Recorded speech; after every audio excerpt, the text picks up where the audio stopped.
Subscribe कीजिए हमारे channel नूर रज़ा को और बेल आइकन को प्रेस कीजिए जिससे आपको हमारी न्यू वीडियो की नोटिफिकेशन मिलती रहे। 8 ज़िलहज्जा को 60 हिजरी में इधर हाजी मिना को रवाना होते हैं, उधर मौला हुसैन कूफा की तरफ रवाना हो जाते हैं। और उसके बाद जब कूफा की तरफ चले, अब्दुल्ला इब्न अब्बास ने कहा, मौला मैं आपकी पेशानी एक बार चूम लूं, मेरा दिल कहता है अब इसके बाद ये जलवे जहां आ रहा, ये हम शबी रसूल की तस्वीर अब मुझे देखना नसीब न होगी, और अपने शहीद हो जाने वाले भाई को मैं एक मर्तबा चूम तो लूं। और उसके बाद हजरत इब्ने अब्बास ने कहा, एक काम करें, अगर जाना ही है तो आप जो हैं अपने घर के बच्चों को छोड़ जाएं। मौला हुसैन ने कहा, नाना का कहना मानूं या आपका कहा मानूं? नाना तो कहते हैं सब ने ले जाना, सबको ले जाना है, लेकिन आप कहते रोक ले। बताइए मैं क्या करूं? हुजूर अलैहिस्सलाम ने मुझे ख्वाब में कुछ कहा है, जब तक मैं जिंदा रहूंगा किसी को बताऊंगा नहीं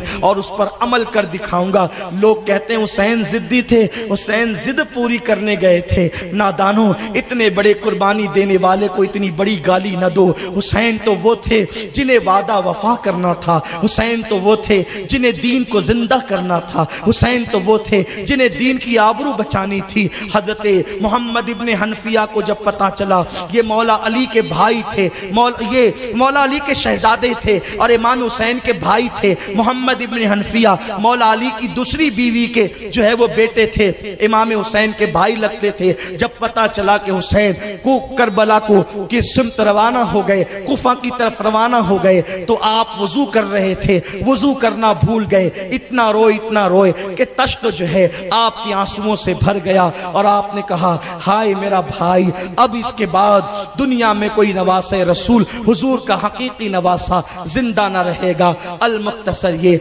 8 ज़िलहज्जा को मौला हुसैन कूफा की तरफ रवाना होते हैं और 2 मुहर्रम को इमाम अर्श मकाम करबला की धरती पर पहुंचते हैं। करबला पहुंचने तक बेशुमार से वाकयात हैं, लेकिन वक्त में इतनी गुंजाइश कहाँ कि उसका जिक्र किया जाए। इंशाअल्लाह अल्लाह ने जिंदगी दी तो फिर कभी इन वाकयात का भी जिक्र होगा।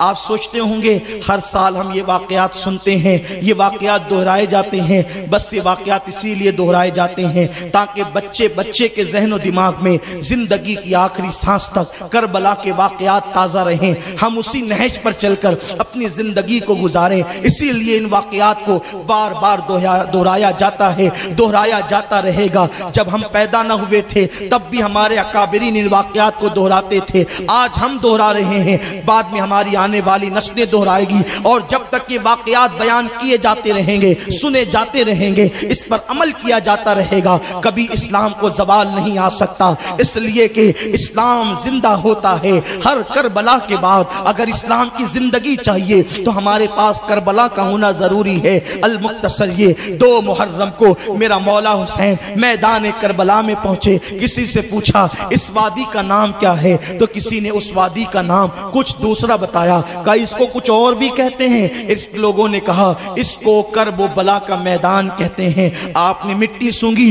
फरमाया इसमें से तो जो है वो रंजो अलम की बू आती है। और उसके बाद मेरे मौला ने फरमाया ये मैदान किसका है? तवज्जो फरमाए, लोग कहते हैं हुसैन जिद्दी तो यूं ही चले गए, कट गए, मर गए, खत्म हो गए, लेकिन ऐसा कहने वालों को अल्लाह के फरे किरदार तक पहुंचाए। मैं कहता हूं तो लोगों को बुरा लगता है। बस मैं इतना कहना चाहता हूं, अगर लोग सोचते हैं कि हम मुखालिफिन का जवाब न दें तो कोई जा करके कोई खैर करने वाला जाकर उनसे कह दे कि वो इस तरह की बातें ना किया करें, वो ये कहना छोड़ देंगे, हम जवाब देना छोड़ देंगे। लोग अपनी बातें करें, हमें अपनी बात करने दें। लेकिन आप जानते हैं लोग कहते हैं वो यूं ही गए और कट मर गए और 2-3 घंटे में सारा मामला खत्म हो गया। बल्कि एक पलीद ने तो अभी ये बात भी की है कि हुसैन को तो यजीदियों ने कत्ल ही नहीं किया, वो डाकू आए और मार करके चले गए, आज तक पता नहीं चला। इस तरह की बातें लोग कर रहे हैं, शर्म आनी चाहिए। अरे आज तुम मुसलमान हो, ये हुसैन की कुर्बानी का नतीजा है।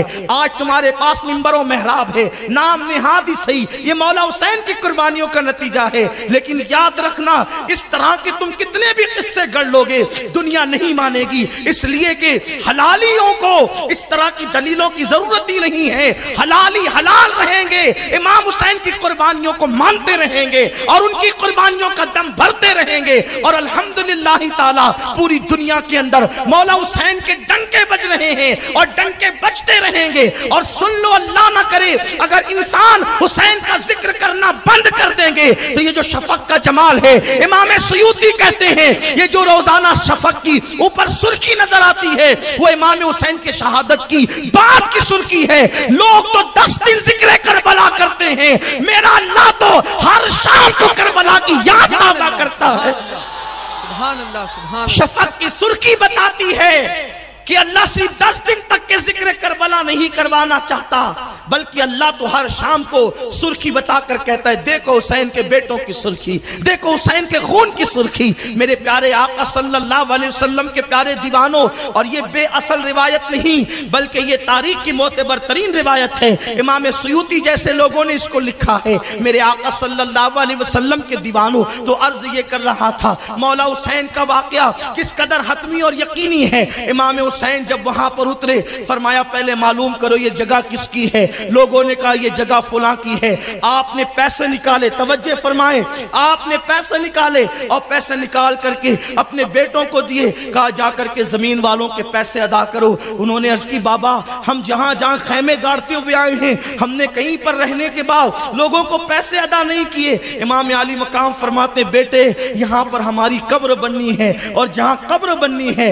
उस जमीन के पैसे अदा किए जाते हैं। अल्लाह अकबर। इमाम को इतना यकीन था कि अब हम अपनी आखिरी मंजिल पर आ गए हैं। अल मुख्तसर, ये इमाम अली मकाम ने वहां पर खैमे गाड़ने का हुक्म दिया। जैसे जमीन खोदी जाती उसमें से खून की फुहारें निकलती। मौला अली अकबर कहते, बाबा हम कहां आ गए? फरमाया, बेटे तुम अपनी मंजिल पर पहुंच गए हो और तुम जहां आए हो यही करबो बला है, यहीं पर अब तुम्हें क़यामत तक के आराम करना है। उसके बाद खैमे बने। खैमे बनने के बाद अमर बिन साद बदनिहात 2 तारीख को करबला में वो भी पहुंचा, इसलिए कि हुर इब्ने यजीद रिहाई ये शख्स जो है वो इमाम अली मकाम को जो है वो अल्लाह अकबर यहाँ पर लाया था। और वो वाकया भी बड़ा तवील है। हुर तो 1000 का लश्कर लेकर इमाम को पहरा दे ही रहा था। उसके बाद 5000 का लश्कर लेकर अमर बिन साद आ गया और उसके बाद फिर अमर इब्ने साद ने इमाम अली मकाम से गुफ्तगू की बातें की। इमाम अली मकाम ने फरमाया,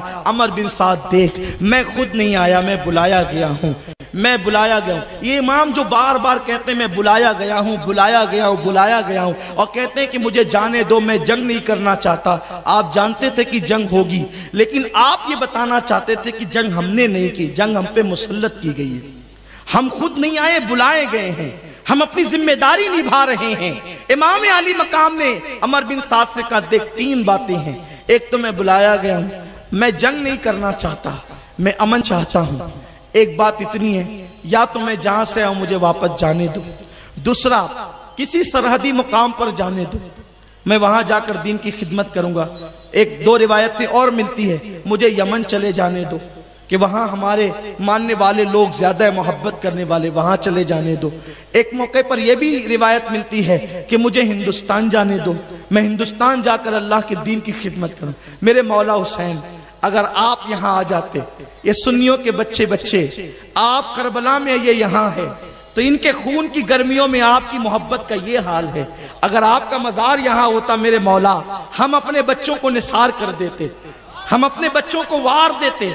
और आज भी मेरे मौला हमारा तो जज्बात ये हैं, अगर दीन ने पाबंदी न लगाई होती तो हम आपके लिए वो सब कुछ कर गुजरते जो एक आशिक की जिम्मेदारी होती है। लेकिन शरीयत की हुदूद भी हमें रखनी होती है, इसलिए हम शरीयत की हुदूद में रह करके किसी से मोहब्बत करते हैं। मेरे प्यारे आका सल्लल्लाहु अलैहि वसल्लम के प्यारे दीवानों, अंदाजा तो फरमाएं। और या एक बात ये भी फरमाई कि मुझे यजीद के पास जाने दो, मैं उससे खुद बात करूंगा कि वो ऐसा क्यों चाहता है।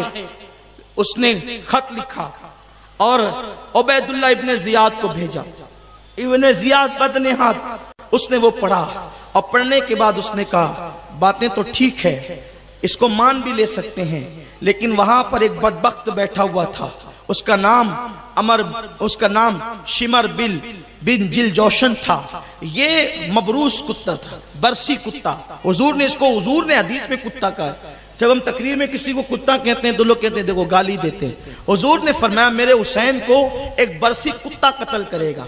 اس کے بدن پر جگہ جگہ برس کے نشان تھے, داغ تھے, کوڑ تھا اس کے بدن پر, اور وہ جو ہے وہ برس زدہ تھا.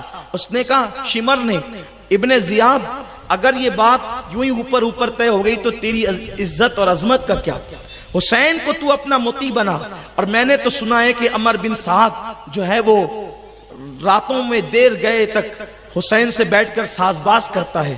اس کو غصہ آ گیا, اس کو شمر نے چڑھا دیا تو شمر کے ساتھ اور فوج بھیجا اور کہا کہ اگر عمر بن سعد لڑتا ہے تو ٹھیک ہے, ورنہ تو اس کو قتل کر دے اور اس کا سر میرے پاس بھیج اور حسین سے تو لڑ. یہ جو شمر تھا, یہ بدبخت, اس کی رشتہ داری جو ہے وہ حضرت عباس علمدار سے یہ ہوتی تھی کہ عباس علمدار کی جو امی جان تھی, ان کی امی جان کے یہ بھائی کا بیٹا تھا. یعنی کہ حضرت ام بنین جو عباس علمدار کی امی تھی, یہ شمر کی پھوپھی لگتی تھی. تو اس نے آتے ہوئے کہا کہ ابن زیاد میں جا تو رہا ہوں, حسین کو معاذ اللہ ضرور قتل کروں گا, لیکن اس کے ساتھ میرے 4 رشتہ دار بھی ہوتے ہیں.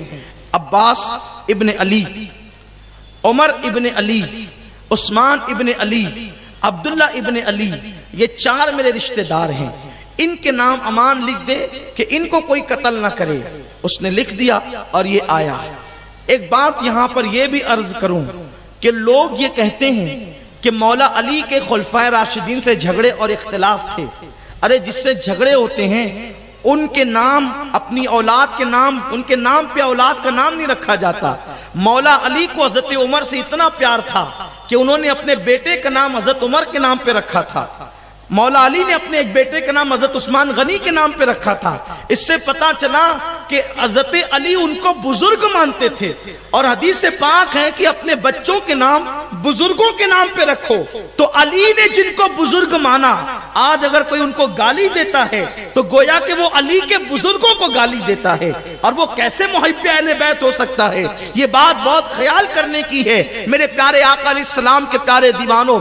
شمر آیا اور آنے کے بعد عمر سعد سے کہا کہ دیکھ, اگر تو نہیں لڑتا اور ساز باز کرتا ہے تو میں تجھے قتل کر کے ابن زیاد کے پاس بھیج دوں گا, اور پھر جو ہے میں لڑائی کروں گا اور رے کی حکومت تیری چلی جائے گی, تہران جس کو کہتے ہیں اس کی حکومت چلی جائے گی. پھر اس کو جوش آ گیا اور اس نے کہا کہ جو بھی ابن زیاد کہے گا میں کرنے کے لیے تیار ہوں. نتیجہ یہ ہوا 7ویں محرم کو امام علی مقام اور ان کے خاندان کے لوگوں پہ پانی بند کر دیا گیا. 9ویں محرم کے اثر کے بعد اللہ اکبر, یہ پورا لشکر لے کر 22,000 کا لشکر. لوگوں کو حیرانی ہے, مورخین بھی حیران ہیں کہ 72 لوگوں سے نپٹنے کے لیے 22,000 کے لشکر کی ضرورت کیا ہے.